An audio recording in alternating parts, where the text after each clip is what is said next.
ये जो चीज है ना, इसको मैं समझता हूँ कि ये एक मुनाफकत है और एक आपके तंग आमद भजंग आमद, आप आइसोलेट हो चुके हैं। देखिए, जो रिप्रोचमेंट होती है ना, उसका ये तरीका नहीं होता। वो मैं उसका थोड़ा रोशनी डालूंगा, लेकिन मुझे 2-3 चीजें क्लैरिफाई कर दूं। हम ज्यादती करते हैं कि जब हमारे पास कोई मालूमात कम होती हैं या हमारे पास गलत होती है तो हम उसको आम करते हैं। नवाज शरीफ के पूरे करियर में आज तक उन्होंने किसी बंदे को गाली नहीं दी। बड़ी साहब ने सही कहा है कि उन्होंने जो अभी लाहौर जलसे में बात की है वो काबिल तरास थी, लेकिन मैं हमेशा को बता सख्त बात भी करे तो मैं उसको मार्जन देता हूँ कि एक बंदे को 2014 से आपने बेईमाना तरीके से तले रखा और जो मीडिया ट्रायल उस बेचारे को भुगतना पड़ा कि 14 अगस्त को इस्लामाबाद में 2 बंदे दो कंटेनर लेके आते हैं, उनको प्राइम टाइम 4 दफा मिलते हैं। एक चैनल नहीं है कि नवाज शरीफ साहब की जात अकदस के अंदर जो है एक पूरी गालम गलोच की बौछार पेश करो। 4 टाइम एक दिन में। ये सारे एजाज सैयद वगैरह, ये हमारे बड़े वेल बस बैठे फखर वगैरह, ये आपको उनको सारी चीजें याद आ जाएंगी। और उसके बाद उसके साथ जो कुछ हुआ, जो नायली 10 साल की सजा, अगर मेरा ख्याल है कि उसके अंदर से कोई एक चीज आई है जो इन्वेंट आउट किया है तो उसको गुंजाइश बनती थी ना बने, लेकिन आज वो गाली नहीं दी। पीली टैक्सी पर किसने कहा था? अगर मुझे नहीं पता कहा था या नहीं कहते, मंसूब यह कि शेख रशीद ने कहा था। अब हम बड़े आसानी से कह देते हैं कि नवाज शरीफ ने पम्फलेट गिराए थे 1988 के अंदर बेनजीर साहब के खिलाफ। सर ख्वाजा आसिफ साहब ने नहीं कहा था वो ट्रैक्टर ट्रॉली और इस टाइप की चीजें? मुझे उधर मैं आपको बिल्कुल उधर ही आ रहा हूँ। मुझे थोड़ा सा एक पहले जो हम करेक्शन करते हैं तारीख के रिकॉर्ड की दुरुस्तगी के लिए, जहां पे एक ऑपरेशन हुआ था बेनजीर को रोकने के लिए जिसका नाम था मिडनाइट जैकट, वो नवाज शरीफ के कंट्रोल नहीं था। नवाज शरीफ तो एक छोटा सा वहां पे हिस्सा होगा सारे उसका जो बड़ा स्कीम जो चल रही थी। जहाजा से पम्फलेट गिरे थे तो इंतहाई उसके बारे में कहा जाता है कि जी और भी गलत होगी कि वो हमारे दोस्त भाई हुसैन हकानी साहब की शायद इख्तरा हुई, क्योंकि उसका मीडिया जो है उस इदारे का वही कंट्रोल कर रहे थे 1988 में और ऑनवर्ड्स काफी देर तक।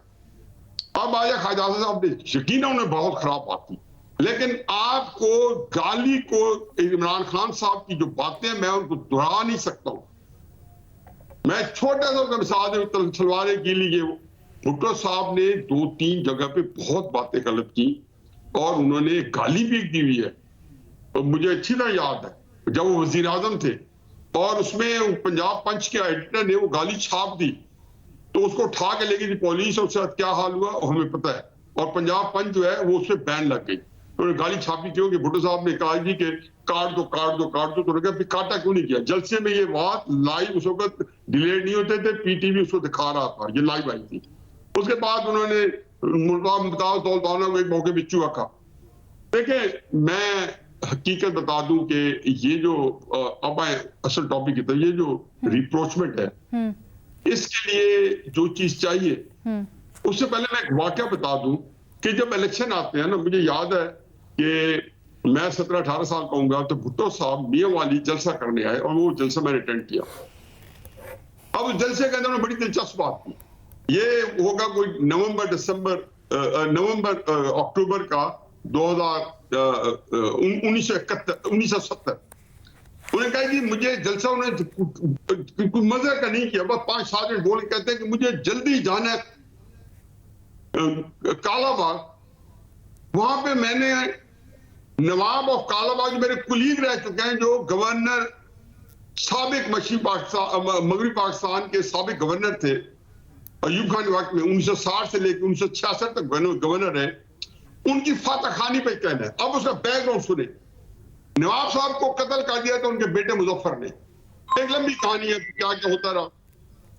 जब कत्ल किया तो ये वाक़या है नवंबर 1967 का, लेकिन चूंकि नवाबजादा मुजफ्फर एमएनए का इलेक्शन लड़ रहे थे और मियां वाली में भुट्टो साहब कैंडिडेट्स कोई नहीं थे, वो जलसा करने आए थे सिर्फ। बाद में मैंने अंदाजा लगा उनको मिलने के लिए आए थे और उनको मिलने के लिए गए, फातह खानी नहीं थी, रोस्ट करने के लिए गए थे। लेकिन वो क्या कहना पड़ा, फातह खानी किसकी? जिन्होंने बाप को कत्ल किया है, जिन पर इल्जाम है उनके पास।